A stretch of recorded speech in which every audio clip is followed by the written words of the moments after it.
श्री विष्णु। श्रीमद् सुख सागर अध्याय 17।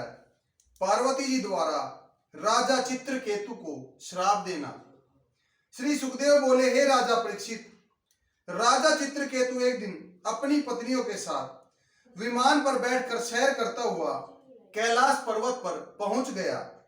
वहां उसने शिवजी को, पार्वती को अपने वामांग बैठाकर ऋषियों के सामने ज्ञान उपदेश देते हुए देखा तो राजा चित्रकेतु बहुत जोर से हंसकर बोला कि देखो, ब्रह्म ज्ञानी तपस्वी और महादेव होने पर भी शिवजी कामियों की तरह सभा में स्त्री सहित बैठे हैं।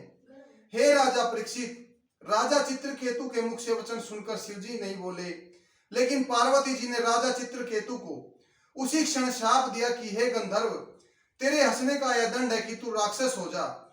पार्वती जी के मुख से शाप सुनकर राजा चित्रकेतु तुरंत विमान से उतरकर पार्वती जी के पास हाथ जोड़कर इस प्रकार स्तुति करने लगा, हे माता श्री, आपने मुझे श्राप देकर मेरा कल्याण कर दिया, क्योंकि मेरे लिए वरदान और शाप तथा नरक एवं स्वर्ग एक समान है।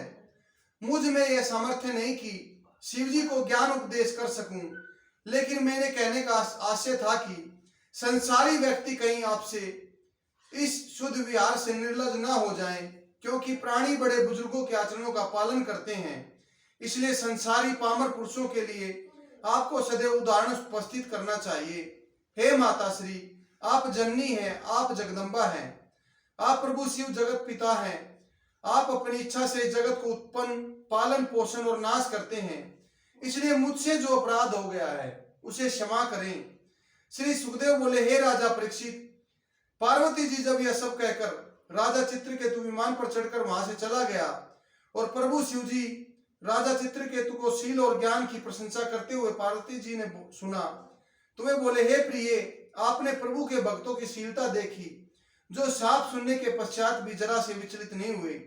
इतनी कथा सुनकर श्री सूत बोले, हे मुनीश्वरों, वही राजा चित्रकेतु पार्वती जी के श्राप से वृत्तासुर हुआ था और अंत समय उसके ज्ञान उत्पन्न होने के कारण यही कारण था कि राजा परीक्षित, जो कोई भी प्राणी राजा चित्रकेतु की कथा सुनेगा अथवा सुनाएगा, प्रभु कृपा से वह प्राणी इस जगत में समस्त सुख भोग कर अंत में स्वर्ग में जाएगा। जय श्री विष्णु।